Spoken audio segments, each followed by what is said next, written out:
Today, we're going to talk about all the bourbons that I've been drinking lately. Let's get into it.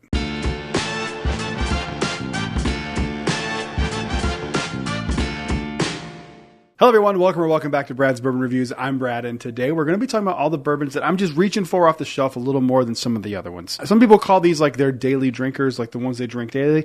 I do not personally advocate for drinking daily. I don't think it's a good idea. I also think that you're an adult, you can do whatever you want. But just for me, I don't call them daily drinkers because I don't like to make it seem like maybe I'm advocating for daily drinking. So that's why I call them my go-to. So today we have quite a few to get through here. We have some that are allocated, some that are everyday shelfers. There's a good mix of bottles here. And if you haven't tried any of these, you definitely should consider doing so. Let's go ahead and get into these. These are in no particular order. First up, one bottle that will always be on the shelf, at least one bottle. I think I've got like 5 of these. Something crazy. This is a Southern Spirits pick of Jack Daniel's single barrel proof bourbon whiskey. This one's, I believe this is the one that they called the chocolate peanut butter. These are absolutely delicious. If you haven't tried one of these, at least in a while, you should definitely try one. If you've never tried one at all, you should definitely do it. These are pretty available at every single liquor store. I mean, not literally every single liquor store, but if they carry like Gentleman Jack and some of the other things that Jack Daniel's offers at like that tier, you should probably be able to find one of these. I honestly think that the picks are just a little bit better than the standards, but to be fair, the one that I had that was my favorite of all time was just a standard release. It wasn't a pick or anything. So if you haven't tried one of these yet, you should go ahead and jump on it. Moving on to the next one. I just reached down and just grabbed this one. I didn't realize they were this close to each other, but this is another Jack Daniel's that I have been going to quite a bit lately. I brought this to a bottle share up in North Carolina. I actually brought the whole lineup. This is Jack Daniel's 12-year batch 3. I have a few of these, so I've been going back to this one quite a bit. I think, at least so far this year, this is my favorite bottle of the year. I don't know. I'll have to wait and see how the year turns out, but Jack Daniel's 12-year batch 3 is, to me, the best Jack Daniel's 12-year that they've released. I've always liked the 10 and the 12. 10s tend to be my favorite, but this year, for whatever reason, the 12 is just exponentially better than it has been in the past, to me. The 10-4 was great this year as well, but I don't know. This year, I'm gravitating towards the 12. It's really special this year, so if you can find one of these at a reasonable price, you should absolutely do it. It is a really solid bottle, and for the money at retail, you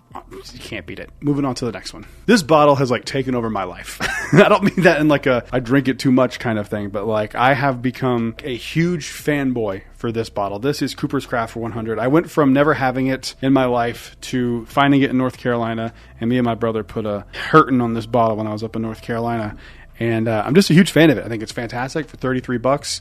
It is really, really a solid bottle. It definitely punches above its weight. So I know these are kind of hard to find, and I keep seeing people saying that they've heard that it's discontinued, they heard that it's not discontinued, and there's a bunch of back and forth discourse. I don't know. I don't even know if Brown-Forman would confirm it if it was, but I do know that this bottle's fantastic. It's definitely like on the nuttier side of their flavor profile, and I think it's just really solid. So if you've never tried one of these and you were like me 3 weeks ago, try one. They're fantastic. Moving on to the next one. All right, up next is a bottle that's hard for people to find in some cases. This is Eagle Rare 10-year. I still have not found an Eagle Rare 12-year, but I really, really want to find one. So if anyone in the Florida area knows that they're going to pop up, let me know. I'd love to get one. I've said it before, Eagle Rare is like my warm-up bourbon. Anytime I'm doing videos that require tastings, this is my go-to bourbon for that. It just helps me warm up my palate. Goes without saying, if you could find an Eagle Rare for a reasonable price, retail, or, $50, $60, you should definitely do it. Moving on to the next one. Up next is a bottle that I was told will be a standard shelf release, but I have yet to see it restock anywhere. This is Wild Turkey 8-year. This one might be on the list of the best of the year for me. I really like this one quite a bit. I do think I like this one a little bit more than the 70th anniversary one. This one's a little less sweet than the 70th. I think it is just an absolutely delicious bottle. So if you can find one of these, I think there should be starting to be more readily available. And I have heard people say, like, I don't know if it justifies the price jump from 101 since it's an 8-year 101. I personally think it is way better than the standard 101. Is it twice the price better? I don't know. For me, I'm not worried about paying that extra money in the price difference. I do think this is a better bottle. But I do think if you're using 101 for like a mixer or something like that, stick to the 101. But if you're drinking it neat, I think this is a better neat drinking experience than the Wild Turkey 101, the standard release. Moving on to the next one. Up next, another pretty hard to find allocated bottle is the Colonel E.H. Taylor small batch. If this was readily available the way that like a Jack Daniel's single barrel proof is, it would be really hard for me to drink anything else. I love this bottle so much. I like them equally as like the barrel proof stuff. I don't know if I like it more, but I like it just as good as the E.H. Taylor barrel proof stuff. I think this bottle is absolutely fantastic. Again, this is one of those for me, you don't need me to tell you to try this bottle. It's really freaking good. So I've been going to this one a lot more lately than usual because I've got a few of these now as backups, and so I'm able to I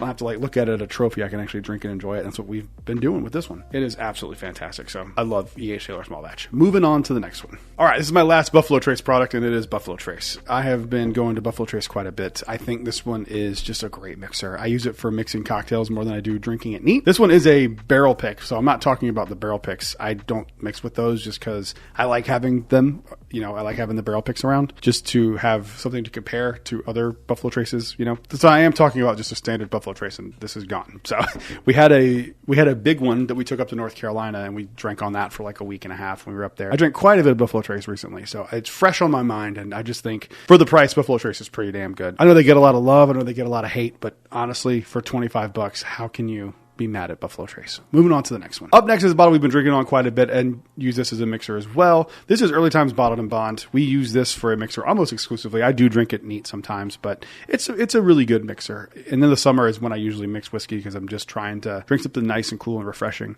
So we've been using this a lot for mixing. We found a few of these at Total Wine. They were $12.99. So I bought all the ones that were there. I think I bought 3 of them at that time. And I actually found another liquor store in Florida or the Orlando area that does carry Early Times, and it's only $20. So I have an in now, and I should be able to get these relatively easy. So you'll probably see this on every video going forward because I just love Early Times. Moving on to the next one. Speaking of summertime, this is a bottle that I absolutely adore for summer, and I haven't drank on it as much as some of the other ones in this video, but I definitely have been going back to this one quite a bit. This is the Conviction Naranja finish cask finish. It's bourbon finished in orange wine. I don't know what it is, but it tastes really good. It tastes like an old fashioned. So this is one of those drinks that you can put on ice for the summer. It just really works. It almost reminds you of like an old fashioned in a glass. Like I think if you just poured it for somebody and gave it to them with a little bit of bitters in there, they probably wouldn't know the difference. Like it's really, really good. I have heard rumors that they are getting rid of this, and this is the last one they're doing of this, and that breaks my heart because these are absolutely delicious. They are available. I've seen them at liquor stores all across North Carolina, the Charlotte area. They're also still, as of last week, available at the gift shop. So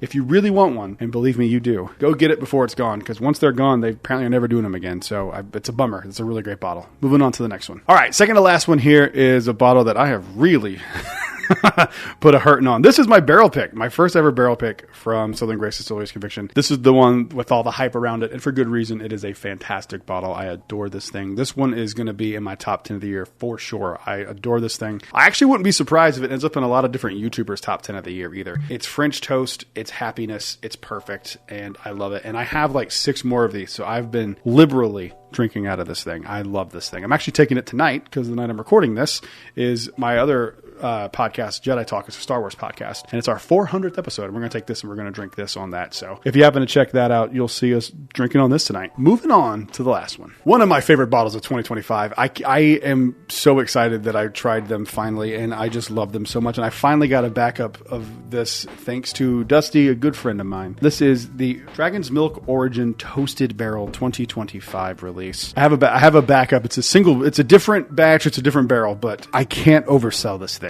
I've been nursing it a little bit because I didn't know if I was going to get a second one, and now that I do, I'm going to keep some because, dude, every time I just smell it, like it just makes me so happy. I can't believe how good this thing is. These are a little bit of a pain in the ass to get. They're a distillery based out of Michigan. They're also the ones that make that Dragon's Milk beer, but they also distill stuff too. And I really hope that they lean into this and get better distribution for their bourbon, because I'm telling you, this one is fantastic. It is one of my favorite things I've had this year. Honestly, I don't know if it's top 10 all time for me. It's in the top 25. I mean, this bottle is phenomenal. If you can find one of these, I urge you to do so because it will shock you at how good it is. Dusty, shout down below in the comments how good this is. Back me up on this. This thing's fantastic. So what about you? What have you been grabbing off the shelf more than usual? Comment down below. Let me know what you think. While you're down there, make sure you leave a like and subscribe. We are well on our way to 10,000 subscribers. I'll see you guys on the next one. Until then, cheers.